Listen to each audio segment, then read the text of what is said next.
Hello everyone, जैसे हम सभी को जैसे कि कल हमने पॉइंट किए थे अपने image formation by spherical mirror के बारे में, जिसमें हमारा पहला पॉइंट था कि जो भी रे प्रिंसिपल एक्सिस के पैरेलल होगी वो कहाँ से पास होगी, फोकस में से पास होगी। ठीक है। सेकंड पॉइंट हमने किया था कि जो भी ray of light centre of curvature में से जाएगी वो वापस रिफ्लेक्ट होकर सेंटर में से ही चली जाएगी। तो इसमें जो एंगल बनता है इंसिडेंट रे के बीच में और रिफ्लेक्टेड रे के बीच में वो कितना होता है, 0 डिग्री। ठीक है। फिर तीसरा हमने पॉइंट किया था कि जो भी रे हमारे पास इंसिडेंट होगी कहाँ पे, पोल पे, वो रिफ्लेक्ट हो जाएगी उसी सेम एंगल से। जो एंगल हमारे पास एंगल ऑफ इंसिडेंस होगा वही हमारे पास क्या होगा, एंगल ऑफ रिफ्लेक्शन। ये कल हमने 3 पॉइंट किए थे। आज हम करेंगे अपना ऑब्जेक्ट कहाँ रखेंगे, जिससे हमारे पास इमेज कहाँ बनेगी और उसका कैसा नेचर होगा। ठीक है। बात करेंगे पहले हम कॉनकेव मिरर की। कॉनकेव मिरर की बात करते हैं तो हमारे पास देखो आपको 2 चीज़ें याद रखनी है। पहली हमारे पास क्या कि जब हम ऑब्जेक्ट को इन्फिनिटी पे रखते हैं, किस पे, इन्फिनिटी पे, तब इमेज कहाँ बनती है, एट फोकस। ठीक है। जब ऑब्जेक्ट को इन्फिनिटी पे रखते हैं तो इमेज कहाँ बनती है, फोकस पे। दूसरा पॉइंट क्या याद रखना है, जब हम ऑब्जेक्ट को फोकस पे रखेंगे तब इमेज कहाँ बनेगी, एट इन्फिनिटी। ठीक है। जब आप इन्फिनिटी पे रख रहे हो ऑब्जेक्ट को तो इमेज कहाँ बन रही है, फोकस पे। देखो इन्फिनिटी पे रखो तो कहाँ बन रही है, फोकस पे, और जब आप फोकस पे रखोगे तब कहाँ बनेगी, इन्फिनिटी पे। दोनों आपस में एक दूसरे के उल्टे हैं। ठीक है। इन्फिनिटी पे रखोगे तो फोकस पे रखोगे तो इन्फिनिटी पे, दोनों आपस में उल्टे कर देना। ठीक है। और जब हम कॉनकेव मिरर की बात करते हैं तो कॉनकेव मिरर में जो सभी नेचर होता है इमेज का वो कैसा होता है, real and inverted, real and inverted, real and inverted, छोड़ के सिर्फ एक केस को। कौन सा केस, जब हम ऑब्जेक्ट को फोकस एंड पोल के बीच में रखते हैं तब हमारे पास जो पोजीशन होती है इमेज की वो होती है बिहाइंड द मिरर, और उसमें हमारे पास इमेज की जो नेचर होता है वो कैसा होता है, विर्चुअल एंड इरेक्ट। ठीक है। सभी में वैसे हमारे पास इमेज का नेचर कैसा है, कॉनकेव मिरर में real and inverted, real and inverted, but एक केस को छोड़ के, कौन सा केस, जब हम ऑब्जेक्ट को फोकस एंड पोल के बीच में रखते हैं तब हमारे पास इमेज कैसी होती है, विर्चुअल एंड इरेक्ट। ठीक है।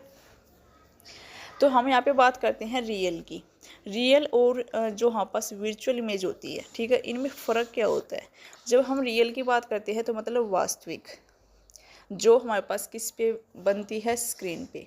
जो इमेज स्क्रीन पे बनती है उसको हम बोलते हैं रियल, और वर्चुअल किसको बोलते हैं, जो हमारी स्क्रीन पे ना बन के बिहाइंड द मिरर बनती है वो हमारे पास क्या होती है, वर्चुअल। ठीक है। ये 2 पॉइंट याद रखना क्योंकि इससे क्वेश्चन पूछा गया था वर्चुअल इमेज और रियल इमेज के बारे में। ठीक है। तो क्वेश्चन कैसे पूछा गया था फिर वो भी दिखा देती हूँ। ठीक है। देखो ये हमारे पास क्वेश्चन है कि which of the following type of the image can be obtain on screen. अभी अभी हमने बात की है कि जो स्क्रीन पे जो इमेज बनती है वो कैसी होती है, रियल होती है, और जो स्क्रीन पे ना बन के बिहाइंड द मिरर बनती है वो हमारे पास कैसी होती है, वर्चुअल होती है। ठीक है। तो हमारे पास ये आगे पे आंसर क्या आ जाएगा, जो स्क्रीन पे बनती है वो कैसी होती है, हमेशा रियल होती है। तो दोनों ऑप्शन हो जाएंगे, both A and B. Size उसका कैसा भी हो सकता है, इनलार्ज भी हो सकती है, डिमिनिश छोटी भी हो सकती है। ठीक है। बट हमारे पास कैसी होगी, रियल होगी, और जो स्क्रीन पे ना बने वो हमारे पास कैसी होती है, वर्चुअल होती है। ठीक है। तो ये क्वेश्चन हमारे पास ये पूछा गया था।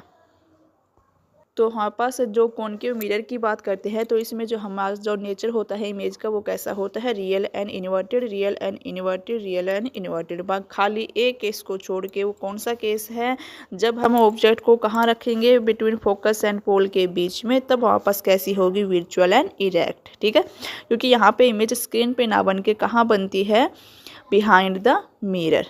ओके। ठीक है। तीसरा हमारे पास आते हैं, जब हम आगे बात करते हैं तो हमारे पास आता है जब हम ऑब्जेक्ट को बियॉन्ड सी, मतलब सी से पीछे जब हम ऑब्जेक्ट को रखते हैं तब हमारे पास इमेज कहाँ बनती है। हम सी से पीछे रखते हैं तो हमारे पास इमेज कहाँ बन रही है, फोकस एंड सेंटर के बीच में। ठीक है। अभी इसी केस में आप इसको उल्टा कर दो, अब आप कर दो कि हाँ पास अब हमें ऑब्जेक्ट को कहाँ रखना है, सेंटर एंड फोकस के बीच में रखना है। तो इस केस में हाँ पास इमेज कहाँ बन जाएगी, बियॉन्ड सी, बस उसका जस्ट उल्टा कर दिया। ठीक है, दोनों केस उल्टे सुलटे हैं। जब दो केस है, देखो एक केस तो हाँ पास है जब हम ऑब्जेक्ट को कहाँ रख रहे हैं, इन्फिनिटी पे, तो इमेज कहाँ बन रही है, फोकस पे। ठीक है, जब आप इमेज ऑब्जेक्ट को फोकस पे रख रहे हो तो इमेज कहाँ बन रही है, इन्फिनिटी पे। दोनों आपस में उल्टे हैं। ठीक है, फिर हमने बात की जब हम ऑब्जेक्ट को सेंटर एंड एफ के बीच में, फोकस के बीच में रख रहे हैं, तब इमेज कहाँ बन रही है, बियॉन्ड सी बन रही है। ठीक है, बियॉन्ड सी। और जब हम बियॉन्ड सी हमारे पास ऑब्जेक्ट को सी सेंटर से पीछे रख रहे हैं तो हमारे पास इमेज कहाँ बन रही है, सी एंड एफ के बीच में बन रही है। ठीक है, ये दोनों केस हमारे पास आपस में उल्टे सुलटे हैं। ठीक है, इतना याद हो जाएगा। और नेचर हमें पता है रियल इन्वर्टेड होता है, तो ये तो याद करने की जरूरत। हम ऑब्जेक्ट को सेंटर पे रखेंगे तो हमारे पास इमेज कहाँ बनेगी, सेंटर पे ही बनेगी। और कैसा नेचर के हो गए, रियल एंड इन्वर्टेड। ठीक है, तो ये हमारे पास इसमें 6 केस है। जब कॉनकेव मिरर की इमेज फॉर्मेशन की बात करते हैं तो उसमें कितने केस है, 6 केस है। 6 केस में से हमारे पास 4 केस तो है उल्टे सुलटे आपस में। ठीक है, और एक केस हमें पता है कि हमारे पास कैसा है, वर्चुअल एंड रियल वाला, इरेक्ट वाला। ठीक है, और एक केस हमें पता है जब हम ऑब्जेक्ट को सेंटर पे रखते हैं तो हमारे पास इमेज कहाँ बन रही है, सेंटर पे ही बन रही है। ठीक है, तो ये थे हमारे पास 6 case. Position of the object कहाँ रखेंगे और पोजीशन ऑफ इमेज कहाँ बनेगी और उसका नेचर कैसा होगा। ठीक है, कॉनकेव मिरर में। इनको याद करने में मुझे लगता है आपको कोई दिक्कत नहीं होगी। ठीक है, मिलते हैं अब नेक्स्ट क्लास में, वो भी image formation by convex mirror के में। उसमें तो खाली 2 ही केस है। ठीक है।